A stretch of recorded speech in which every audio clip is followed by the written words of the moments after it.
So there is some investment once you get some organic traction, but it continues to build on itself, right?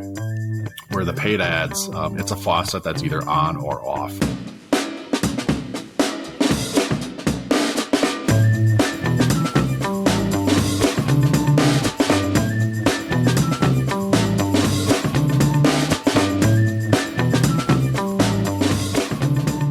Welcome back to Local SEO Tactics, where we bring you tips and tricks to get found online. I'm your host, Jesse Dolan, here again with Sue Ginsburg. How's it going, Sue? Hello. Really good, thanks. What are we talking about? Where are we talking from? And what's the topic here today on the episode? Okay, today we have a listener question from Pat, the owner of Silver State Pools in the Las Vegas area. And he actually called it in, so I will ask the question, and then Jesse, maybe you can play the recording. Okay. His question is Google Ads a good thing to add to the marketing mix when you want to increase your ranking? Great question. Not the only business owner who has that question, and really happy you called it in, and we get to talk about it today. So thank you, Pat. Hi, Jesse. I own a small business here in Las Vegas, a pool service business. The URL is silverstatepools.com. I've only been doing it for about 3 years, and I'm on the map view. I'm number one there, and that's getting me a good amount of business in my area. But I'm not showing up on the list view. I just wondered, do you recommend to your clients at some point to start running Google Ads, and what would that do for me? Would it be worth the money? I'd like to spread out a little bit for my area. And just wondered if there's a point in the process where you recommend your clients do that. I love the show. Thanks, Jeff. So, Pat, thanks for calling in. Everybody else, if you've got a question, we talk about this all the time, but go down to the bottom, localseotactics.com, click the button for submit a question. You can type it in, or like Pat just did, if you want to call it and leave a voicemail, we'll play it on the show, send you off a free Intrix t-shirt. And you can give a shout out and get a little mention on the show as well. Plus, we love hearing the actual audio. And I think for everybody too, Sue, it lets everybody out there know that people actually do engage with us, right? We're not making all this up. People will call in, leave voicemails, or submit questions. You know, we're not manufacturing all of this. So thanks for doing that, Pat. Everybody else, go on out there if you want to do that as well. And like I said, we'll fire off a free t-shirt. So. Yes, much appreciated. Great question, and glad that you called it in. Okay, today's quote of the day: content is king, but engagement is queen, and the lady rules the house. Isn't that cool? That is good. That quote is from Mari Smith, who is known as, or often referred to as, the queen of Facebook.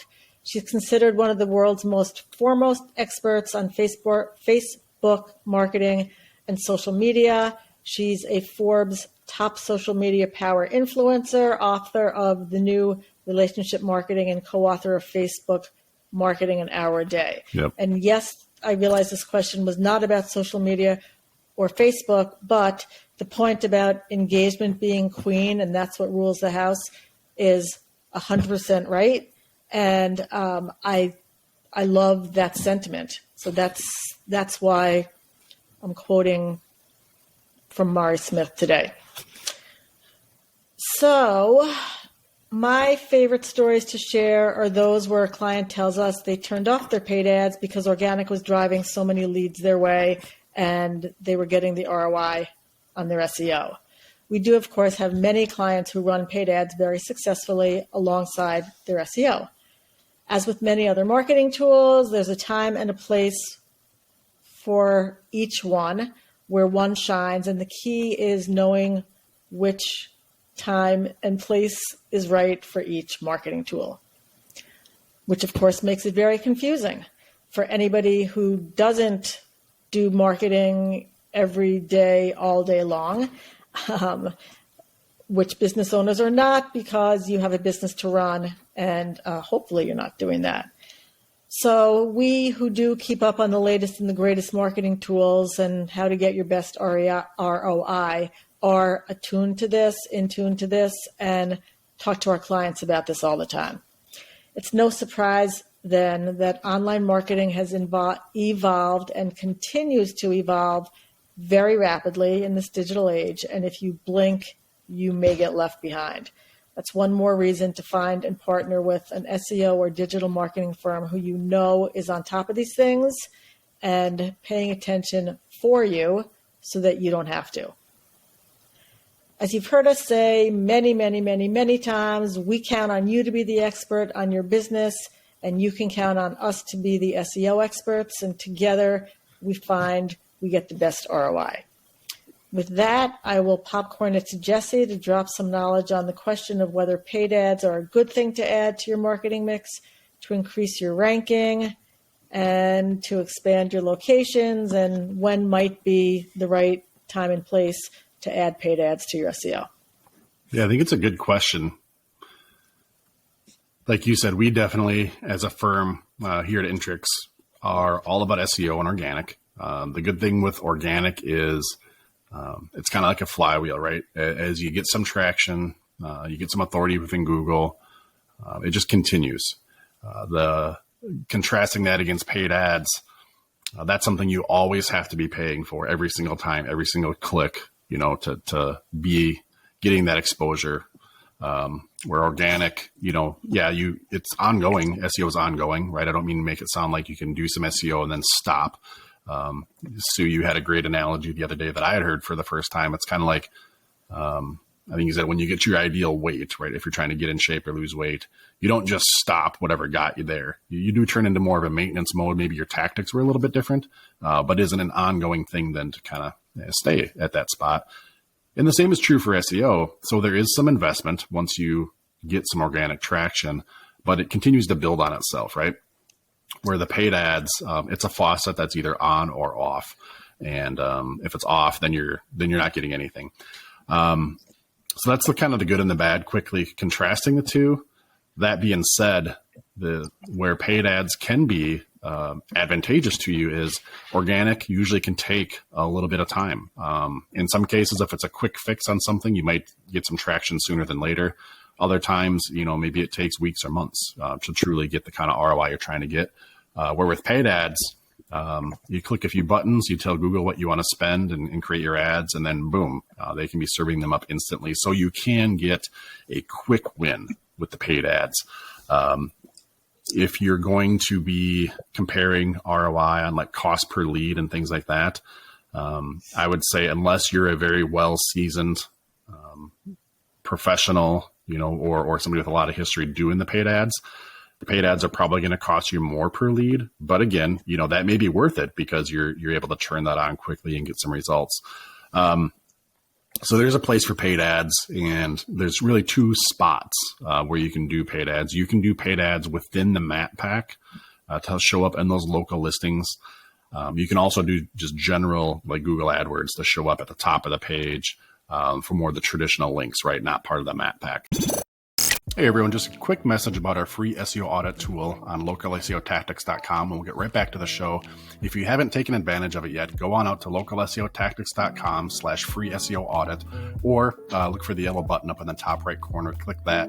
And it's going to take just a couple seconds. You enter in the page that you want to optimize, what you're looking for the audit to score against. Enter in that page, enter in the keyword you're looking to get optimized for, and enter in your email address, click the button, and it's going to take you a few seconds, and then it's going to send you off a PDF report via email. It's a great report. It's going to kind of give you an overall score of some vital SEO areas for that page and for your website at large, even though it's auditing this page.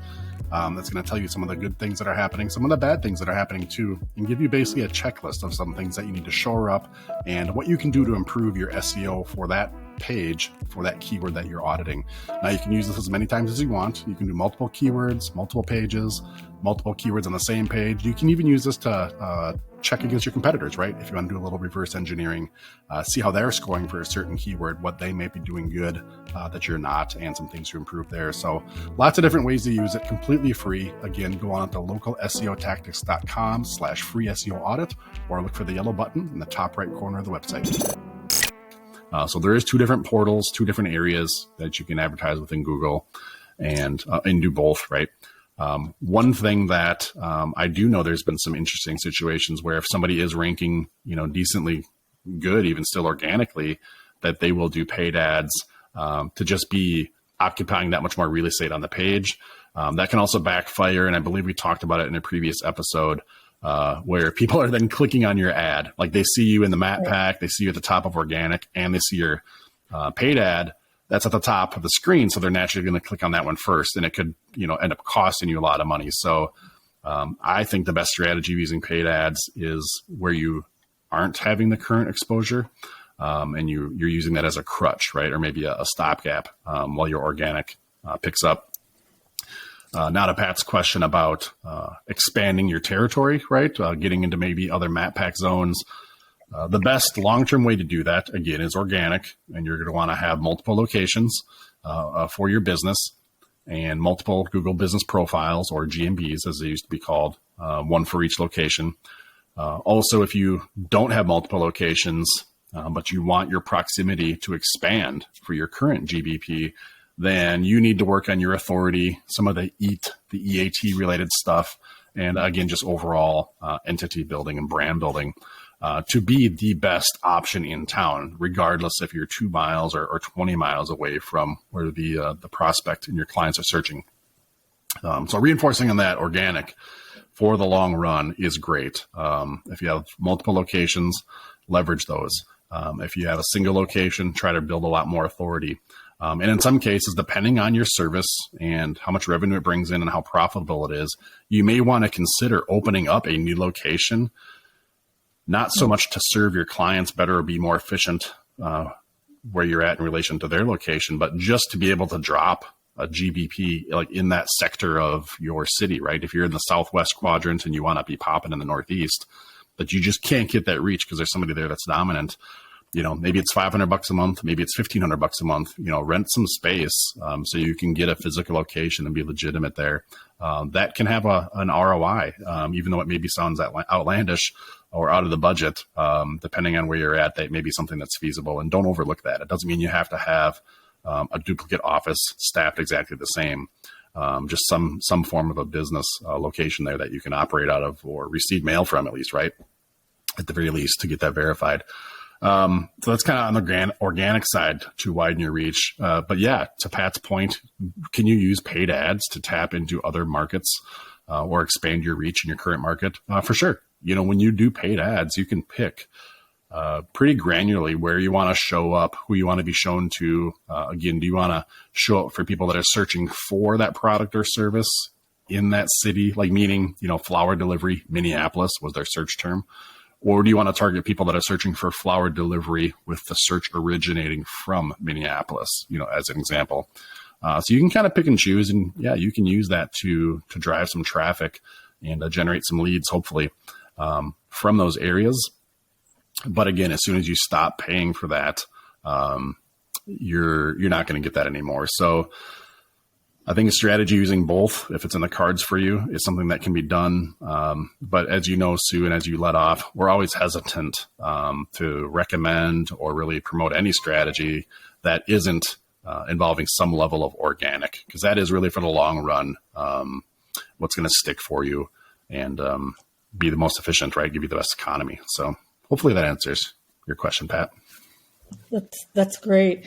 And I'll add, I don't know if I'm the exception or the norm, but when I search something and the results come up, I never click on the paid ads. I always start looking underneath them because I figure that's really who Google thinks will be able to help me, not who's paying to show up. Right. And sometimes, like you just said, Jesse, sometimes the ones who are paying show up, and then I figure I'm just saving them money.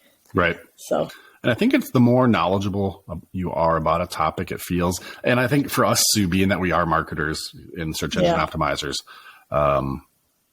we have that curse of knowledge, knowing that these are paid ads, and like any Tom, Dick, and Harry can just put an ad and be there. Whereas the regular consumer, maybe they have more faith in those, right?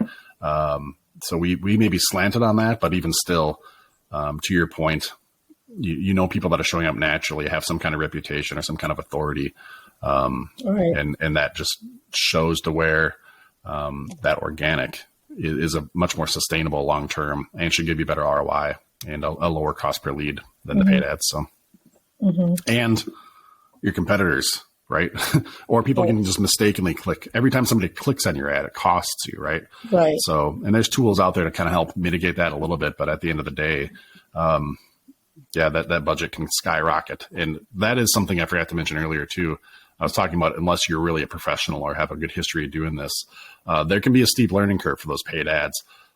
Don't be mistaken. Google wants your money, right? If they have a ton of money, and the bulk of it comes from paid ads, right? That's really what catapulted them into success once they figured out how to monetize search with paid ads. So they want to take your money. They're not going to make the portal something that's like extremely budget friendly for you. You can control your budget and get granular. But if you don't know how to pick and choose and kind of get the best ROI on that, you can blow through a large amount of money fairly quick in those ads. So just kind of be warned about that too. And also best to work with somebody who knows what they're doing and can work within your budget instead of you having to wonder, oh, do I have to log in and check, and am I at my budget, and what is it giving me results? That can be really tiresome. Right. So anything else, Jesse? No, I think that's about it. They have a place, but I would just never go into a paid ad situation without first making sure my organic, has a good plan and is in progress. Well, and I also love that what you said about Pat mentioned that he wanted to expand his reach, not necessarily open an office in another place, but attract more people from further away. And I love what you said about adding location pages or finessing your GBP, to do that. Right. Because that's another way to do it. It's another way. So, okay. Quote of the day applied to this topic: content is king, but engagement is queen, and the lady rules the house. Thank you, Mari Smith, social media master. She is too, by the way. I forgot to mention this earlier. If anybody out there wants to check out somebody that's super smart and has a lot of good things to say, maybe on the more social side, she's worth checking out. Check her out on Facebook, follow her, and grab some insights. She knows what she's talking about. Yeah, I like that. I like it. So thank you, Pat, for your question. Hope that this is helpful to you, and congratulations, having a business for 3 years during a pandemic. Although Las Vegas year-round, probably people want pools. Right. Good for you, and continued success as you reach further and further outside your area and get more and more people who want pools further away. All right, Sue, thanks for helping share this question and providing all the insight like you usually do. Hope everybody out there got some value out of this. If you want to reach out to us, feel free. Go to localseotactics.com. Submit a question. You'll find that link at the bottom. Click on it. You can type it in with our form, or you'll see a phone number where you can call it and leave a voicemail just like Pat did. And we'll play it on the air, fire off a free t-shirt, and get you on the show. All right. Hope everybody enjoyed that, and we'll catch you on the next episode. Take care.